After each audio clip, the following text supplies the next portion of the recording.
Student अस्सलाम वालेकुम। उम्मीद है आप सब खैरियत से होंगे। क्लास 9 चैप्टर नंबर 3 डायनेमिक्स, और आज का जो हमारा टॉपिक है Newton second law of motion, हमारे पास इसका टॉपिक है। इसके अंदर हम 3 फिजिकल क्वांटिटीज को डिस्कस करेंगे।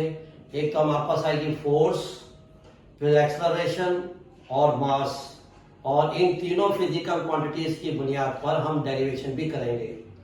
तो सबसे पहले जो Newton second law of motion है, इसकी स्टेटमेंट देख लेते हैं, फिर इसकी एक्सप्लेनेशन की तरफ भी आते हैं, फिर डेरिवेशन की तरफ भी आते हैं। लिखा हुआ है when a force acts on an object it produces an acceleration.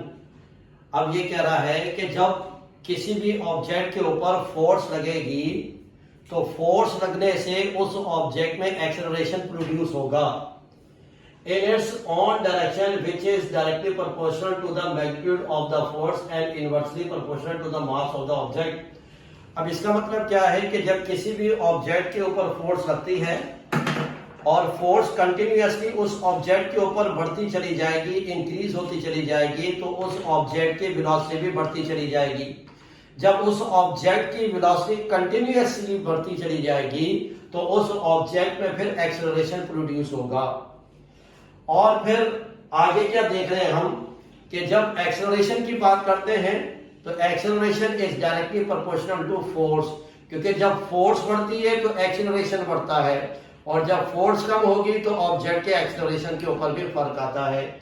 तो इसका मतलब एक्सेलरेशन और फोर्स ये दोनों एक दूसरे के डायरेक्टली प्रोपोर्शनल है, और एक्सेलरेशन और मास ये दोनों क्या है, एक दूसरे के इनवर्सली प्रोपोर्शनल है।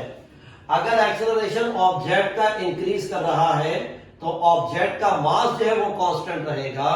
जब ऑब्जेक्ट पर फोर्स नहीं लगी उस टाइम का ऑब्जेक्ट का मास, और जब ऑब्जेक्ट पर फोर्स लगी उस टाइम का मास, उस वक्त का मास, और कंटिन्यूअसली ऑब्जेक्ट जो मूव करता जाएगा और इसकी वेलोसिटी बढ़ती चली जाएगी तो उस वक्त का मास, हर लिहाज से ऑब्जेक्ट का मास सेम रहेगा। तो हम क्या कहेंगे, जब ऑब्जेक्ट के ऊपर फोर्स लगेगी, फोर्स लगने से एक्सेलरेशन जनरेट होगा, लेकिन ऑब्जेक्ट का मास हमारे पास सेम रहेगा। और फिर आगे क्या बात की है कि acceleration is directly proportional to the force और acceleration inversely proportional to the mass. तो हम डेली रूटीन में भी इसके एग्जांपल देखते हैं बहुत सारी, कि अगर हम किसी भी ऑब्जेक्ट पर, जैसे रोड पर कोई गाड़ी खराब हो जाती है तो ड्राइवर पीछे लोगों को देखता और कहता है भाई धक्का लगाएं। पहले एक आदमी ने फोर्स लगाई, फिर 2 आदमी ने फोर्स लगाई, फिर 3 आदमी ने फोर्स लगाई। तो कंटिन्यूअसली जब गाड़ी के ऊपर फोर्स बढ़ती चली जाएगी तो फिर उस ऑब्जेक्ट की वेलोसिटी भी बढ़ेगी और उस ऑब्जेक्ट के अंदर एक्सेलरेशन भी आ जाएगा। तो ये इसकी एग्जांपल एक हो गई है। अब मैथमेटिकली एक्सप्रेशन क्या है, according to Newton second law of motion, acceleration is directly proportional to the magnitude of the force. Acceleration जो है वो डायरेक्टली प्रोपोर्शनल है फोर्स के मैग्नीट्यूड के। एक चीज और बात बताता चलूं कि जब भी किसी ऑब्जेक्ट के ऊपर फोर्स लगती है तो एक्सेलरेशन प्रोड्यूस होता है। तो एक्सेलरेशन जो प्रोड्यूस होगा फोर्स की डायरेक्शन में होगा, तो जो फोर्स की डायरेक्शन है वही ऑब्जेक्ट के एक्सेलरेशन की डायरेक्शन होगी। अब स्टूडेंट इसकी मैथमेटिकली डेरिवेशन देख लेते हैं कि a is directly proportional to force, यानी कि acceleration is directly proportional to force, और acceleration is inversely proportional to mass. कि इधर जब फोर्स बढ़ेगी तो एक्सेलरेशन बढ़ेगा, और जब एक्सेलरेशन बढ़ेगा तो ऑब्जेक्ट का मास हमारे पास क्या रहेगा, सेम रहेगा, उसके अंदर कोई चेंज नहीं आएगा। तो ये आगे इक्वेशन 1, ये आगे इक्वेशन 2, कंबाइंड इक्वेशन 1 और 2। अब ये जो साइन हमारे पास दिखने के लिहाज से, लिखने के लिहाज से सेम नजर आ रहा है, इसके लेफ्ट साइड पर हमारे पास ए लिखा हुआ है और ये वाली साइन एज इट इज लिख दी, और फिर इन दो साइन के बाद जो हमारे पास 2 टर्म लिखी हुई है एफ और 1/m, इन दोनों को एक साथ लिख लिया। आसान लफ्जों में इसको कंबाइन किया है। अब एक्सेलरेशन सेम रहा, ये साइन सेम रही, F/m ये हमारे पास सेम रहा। अब ये जो साइन है, इस साइन को हम कहेंगे sign of proportionality. Sign of proportionality हमारे पास ना, कि जब हमारे पास ऊपर और नीचे फिजिकल क्वांटिटी होंगी तो हमारे पास साइन ऑफ प्रोपोर्शनलिटी, और जब ऊपर 1 नीचे कोई भी फिजिकल क्वांटिटी होगी तो ये हमारे पास क्या होगा, इनवर्सली प्रोपोर्शनल। अब ये जो हमारे पास साइन है, इस साइन को हटा के इक्वल टू के आ जाएगा, बाकी ए एफ अपॉन हमारे पास सेम आ जाएगा।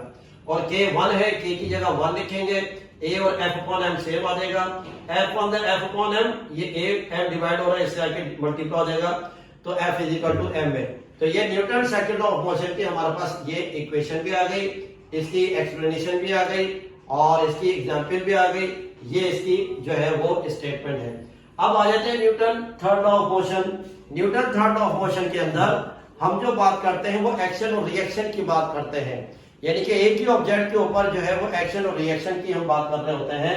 अब इसकी स्टेटमेंट है, to every action there is an equal and opposite reaction, यानी कि जब भी किसी ऑब्जेक्ट के ऊपर फोर्स लगाई जाएगी तो फोर्स लगाने से क्या होगा, वो ऑब्जेक्ट भी लाजमी उसी के ऊपर फोर्स लगाएगा।